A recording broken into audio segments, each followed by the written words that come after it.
Selamat pagi anak-anak. Kali ini kita bertemu dalam pembelajaran tema 7 subtema 2 PB 4 untuk kelas 6.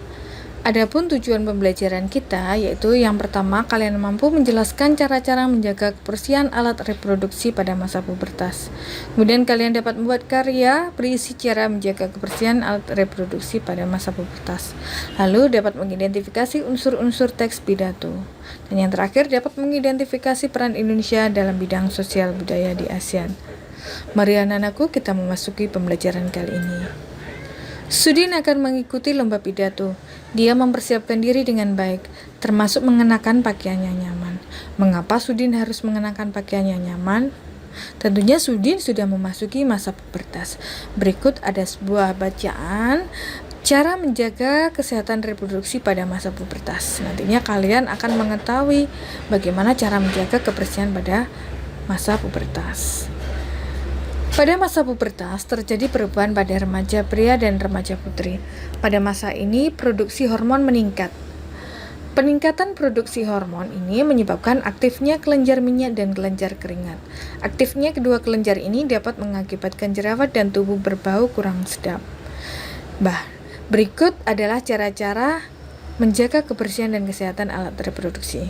Yang pertama, biasakan mengenakan pakaian dalam dari katun. Karena apa? Karena katun bersifat menyerap keringat sehingga kita terhindar dari kelembapan. Kemudian bilaslah setiap kali habis buang air kecil, lalu dikeringkan dengan handuk atau tisu. Dan bagi para remaja putri yang sedang menstruasi, gunakan pembalut yang lembut. Gantilah pembalut setiap kali pembalut yang kamu pakai terasa lembab. Nah, di sini pada pembelajaran sebelumnya kalian sudah mengetahui unsur-unsur teks pidato.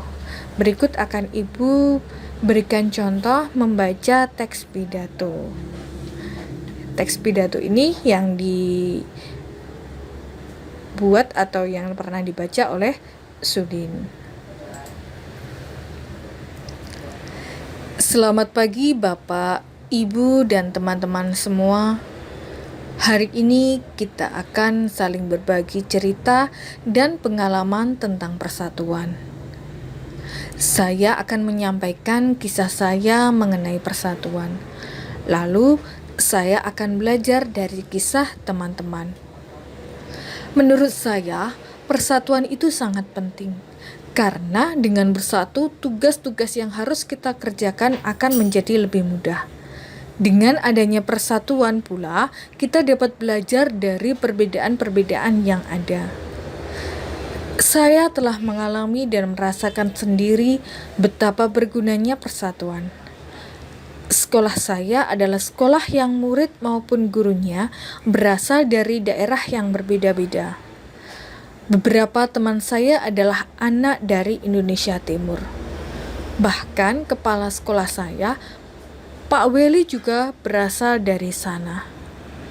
Kami tidak pernah membeda-bedakan suku, ras, budaya, dan lainnya. Kami selalu mendukung satu sama lain. Walaupun berasal dari Indonesia Timur, Pak Weli tidak hanya mementingkan murid-muridnya yang berasal dari timur.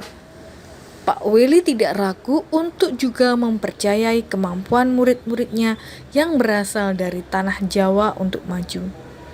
Saya juga belajar banyak dari budaya teman-teman yang sangat beragam. Bagi sekolah di pelosok kabupaten, bukan hal yang mudah untuk mengirim saya ke sini. Karena sekolah kami tidak memiliki cukup biaya. Kepala sekolah kami memiliki cara yang cerdik untuk mengumpulkan dana. Ia meminta bantuan kepada saya dan teman-teman untuk melelang pisang di halaman sekolah.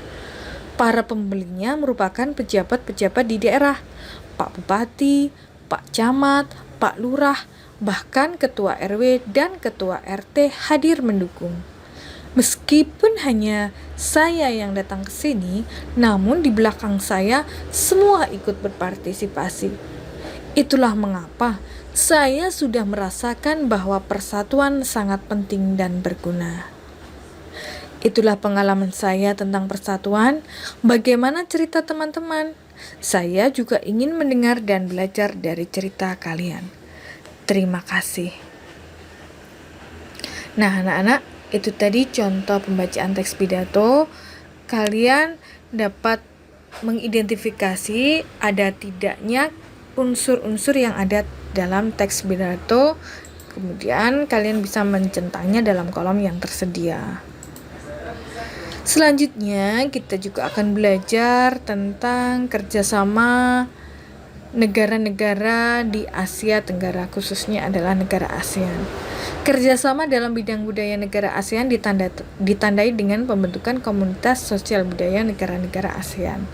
Nah, komunitas ini memiliki 4 bagian utama, yaitu mengelola dampak-dampak sosial dari integrasi ekonomi, kemudian membentuk masyarakat yang lebih peduli dan berbagi untuk mengatasi isu-isu kemiskinan, keadilan, pengembangan sumber daya manusia, kemudian meningkatkan perlindungan lingkungan, kemudian yang keempat memperkuat dasar-dasar bagi ikatan sosial kawasan. Lalu kerjasama nyata dalam bidang sosial budaya negara-negara ASEAN antara lain yaitu pertukaran kunjungan antar seniman ASEAN, festival lagu dan lomba menyanyi negara-negara ASEAN, kerjasama promosi pariwisata, lalu kerjasama budaya serumpun Melayu, kemudian pertukaran berita dan penyiaran informasi mengenai ASEAN, dan ada juga penyelenggaraan pesta olahraga SEA Games yang dilaksanakan setiap 2 tahun sekali. Berikut catatan-catatan pelaksanaan SEA Games yang diselenggarakan 2 tahun sekali, yaitu yang pertama pada tahun 1959 di negara Thailand di Bangkok. Kemudian pada SEA Games yang ke-29 yaitu tahun 2017 yaitu di Malaysia, yaitu di Kuala Lumpur. Dan yang terakhir yaitu SEA Games ke-30 tahun 2019 yaitu di Filipina di kota Manila. Nah, anak-anak, itu tadi pembelajaran dari Ibu. Semoga bermanfaat. Sampai jumpa.